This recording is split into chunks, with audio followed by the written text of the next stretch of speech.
Olá, boa noite a todos, sejam bem-vindos. Estamos iniciando mais um estudo. Se você não conhece o projeto Upomone, está convidado a conhecer, a navegar aqui pelas nossas playlists. Esta playlist é específica sobre a vida no campo, mas temos outras, né? Estudamos profecias, temas bíblicos, enfim. Ah, Estamos encerrando um ciclo de estudos, mas se você quiser ter acesso ao guia de estudos, PDF, basta nos enviar uma mensagem. Aqui na descrição do vídeo ficará o e-mail. Nos envie lá o seu WhatsApp, enfim, entre em contato conosco. Se você preferir, será incluída no nosso grupo de WhatsApp e poderá então trocar experiências conosco, né? Poderá aprender conosco, iremos aprender com você também. E em 2026 pretendemos fazer outros estudos que você então poderá acompanhar desde o início, certo? Bem, este guia, caso você não seja adventista, saiba que é um guia de estudos mais direcionado a adventistas, mas, claro, todas as pessoas que se interessam pela vida no campo serão beneficiados, né? Estamos chegando aqui, como eu disse, ao último tema 14 desse guia de estudos, preparando-nos para a vida eterna. Ao longo aí todos esses encontros, né, que nós tivemos, esse é o 13º, só no último que nós fizemos duas lições em um encontro, né? Então é o 13º encontro. E ao longo então dessa trajetória, nós estudamos esse assunto realmente, né? Desdobrado em várias outras vertentes, vários outros aspectos, mas o que se trata aqui é justamente a preparação para a vida eterna. Esse é o nosso foco, né? Estarmos preparados para a crise que se aproxima e que tenhamos um caráter moldado, né, para a eternidade. Esse é o grande objetivo.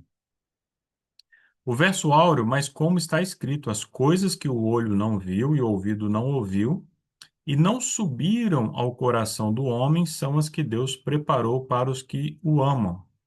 1 Coríntios 2, verso 9. E a leitura introdutória, né? Sempre um texto de Ellen G. White, a mensageira do Senhor. Nós temos aqui uma citação da The Review and Herald, de 19 de outubro de 1897. O céu é onde Cristo está.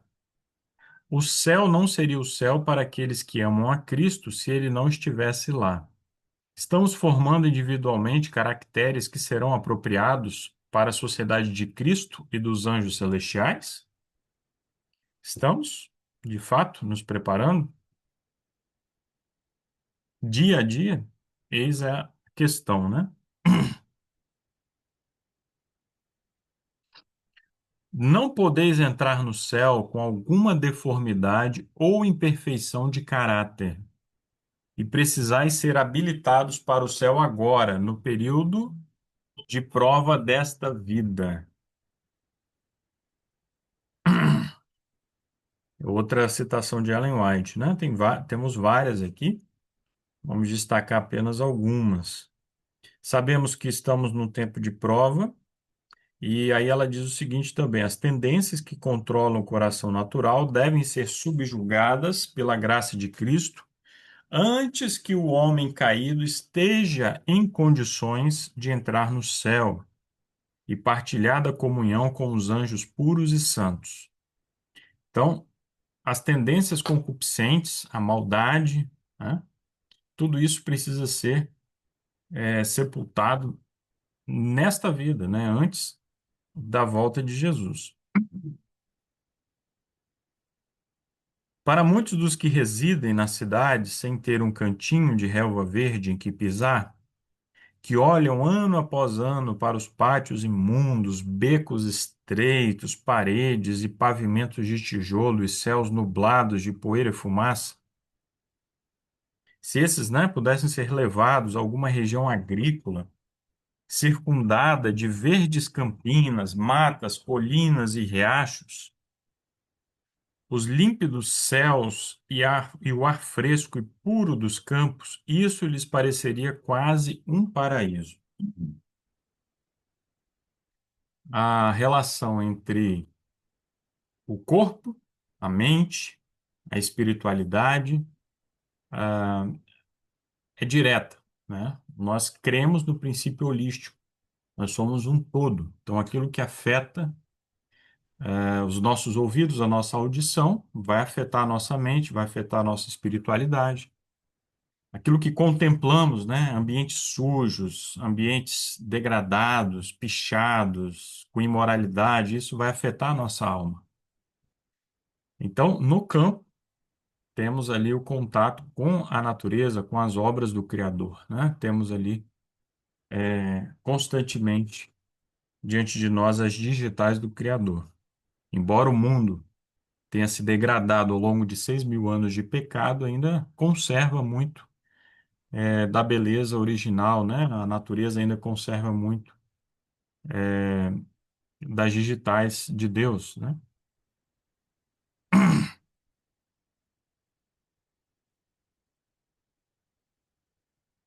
Sabemos que Deus procura se revelar de diversas formas, a natureza é uma dessas formas, né?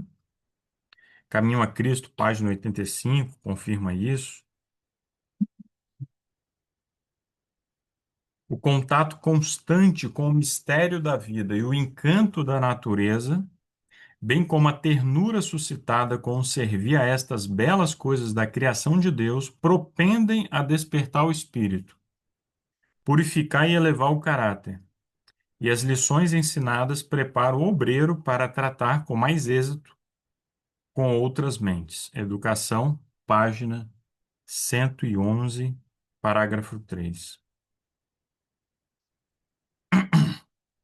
Sabemos que Cristo, quando esteve nesta terra, né, ele constantemente usava imagens, símbolos, coisas relacionadas à natureza. Então, é uma fonte inesgotável de aprendizado, né?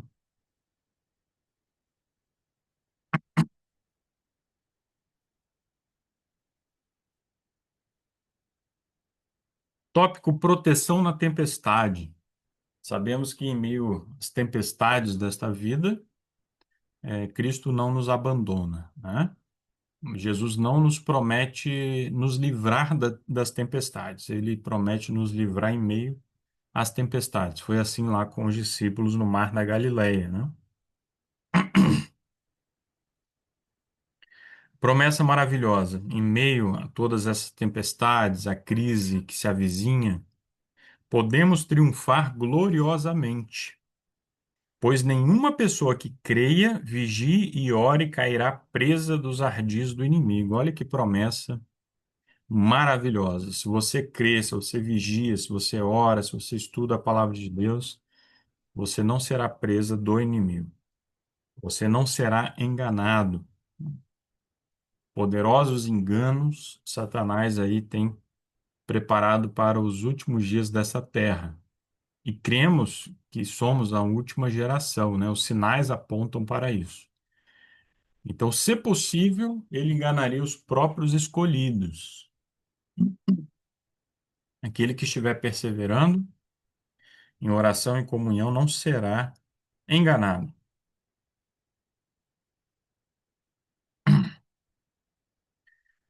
Agora vem a pergunta: Deus nos protegerá mesmo se desobedecermos ao seu conselho? Então, temos um chamado para o campo. Aqueles que permanecem nas cidades, que preferem o luxo, que preferem o conforto das cidades, poderão reclamar a proteção divina. Testemunhos para a Igreja, volume 4, página 109. A influência maligna do pecado envenena a vida da alma. Nossa única segurança está na separação daqueles que vivem nas trevas. Não, não se engane. As más companhias corrompem os bons costumes. O apóstolo Paulo já dizia. O momento é de separação. Devemos apresentar o evangelho às pessoas, aqueles que rejeitam, que querem continuar sua vida de pecado, nós temos que nos separar dessas pessoas, não deixar de amá-las, mas não manter contato íntimo, frequente, proximidade com essas pessoas.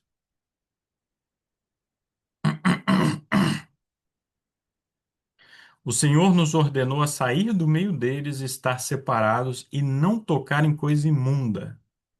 E ele nos receberá e ser-nos-á por pai, e nós lhe seremos por filhos e filhas. Muito claro, né?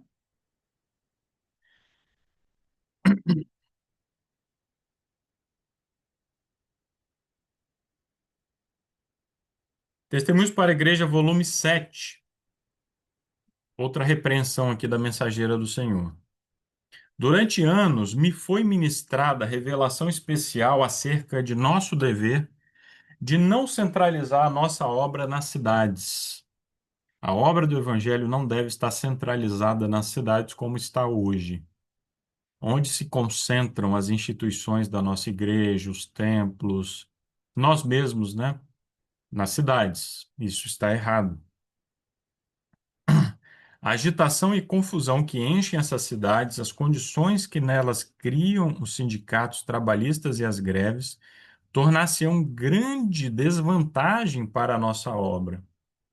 Buscam os homens conseguir que os elementos empenhados em diferentes profissões se filiem a certos sindicatos. Esse não é o plano de Deus, mas de um poder que não devemos jamais reconhecer. A palavra de Deus se está cumprindo. Estão-se os ímpios ajuntando em molhos, ou em molhos, né? Prontos para serem queimados. Devemos empregar agora toda a capacidade que nos foi confiada no sentido de transmitir para o mundo a grande mensagem de advertência. Nessa obra, cumpre-nos preservar a individualidade. Não nos devemos associar a sociedades secretas nem a sindicatos trabalhistas.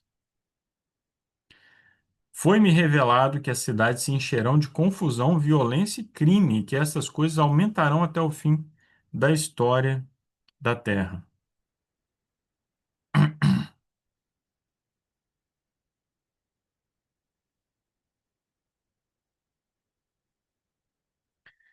Muito bem. Então, é basicamente isso, irmãos. Temos outras citações, né? Mas acreditamos que essas bastam, né? Porque estamos aí, encerrando essa jornada, e esse último estudo é praticamente só mesmo para reforçar tudo aquilo que nós já vimos, tudo aquilo que nós já refletimos, que o campo é o centro de educação por excelência, o centro de preparo, né, a grande escola para a crise final. É lá onde devemos, em contato com a natureza, com a obra de Deus, né, preparar, né, preparar o nosso caráter, o caráter, as famílias, enfim, as crianças, devem se preparar nesse ambiente e não nas cidades. Devemos sempre, sim, lembrar de pregar aqueles que habitam nas cidades, mas sem viver nas cidades. Devemos visitar como Enoque fazia. Vimos o exemplo de Enoque. O erro, de Ló, né, que decidiu viver numa cidade ímpia, que para os padrões de hoje talvez nem fosse tão ímpia assim, tamanha a impiedade, né, a depravação, das nossas cidades. Então, que Deus nos abençoe, que possamos continuar estudando. Eu quero,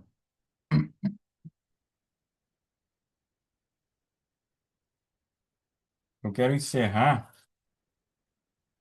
lembrando, né, que além do livro Vida no Campo, de Ellen G. White, temos esse daqui, ó, Da Cidade para o Campo, do Arthur White e do Edward Sutherland. Temos aqui no canal uma playlist de estudos que fizemos desse livrinho. E esse outro aqui, né, que eu comecei também a fazer uma série de leituras e comentários, eu tenho que retomar. Esperança no Solo, que é uma compilação também de textos de Ellen White sobre esse tema. Então, você está convidado a ler, a estudar por si só. E, se quiser, entrar no nosso grupo e compartilhar ali o que você tem aprendido, se juntar a nós nas próximas séries de estudos.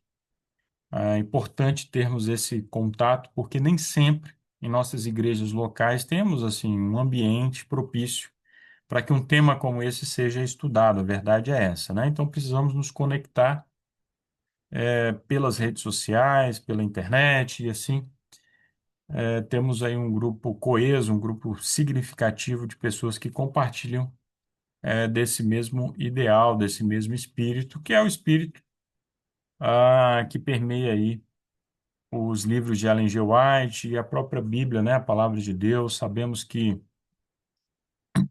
leis dominicais serão aprovadas muito em breve e logo aqueles que não aceitarem a marca da besta não poderão comprar nem vender. Então, o que farão nas cidades, né?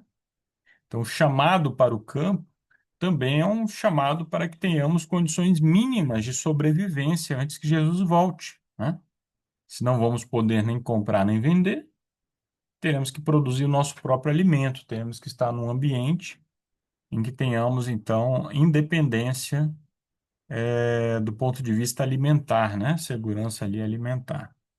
Depois, na crise final, no tempo de angústia, estaremos em fuga, né? Nos montes, nas cavernas, lugares ermos da terra, o Senhor irá nos alimentar, os anjos irão nos suster, mas antes não, antes é conosco mesmo, né? O nosso preparo. Então, que Deus nos abençoe. Irmã Suelândia, está nos ouvindo? Sim, Muito bem, irmã, estamos finalizando. Pode fazer então a oração? sim.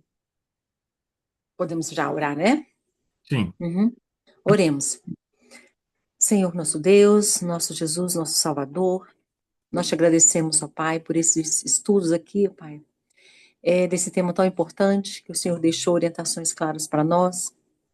Queremos te entregar nas tuas mãos todo esse conhecimento, pedir que o Senhor abra as portas, Senhor, de todos aqueles que estão buscando, Senhor, fazer a tua vontade. Que o Senhor dirija-nos, ó Pai, que o Senhor nos oriente nas escolhas corretas, possamos buscar a cada passo a tua orientação, para que assim, Senhor, possamos realmente buscar nos preparar para esses momentos finais da história desse mundo.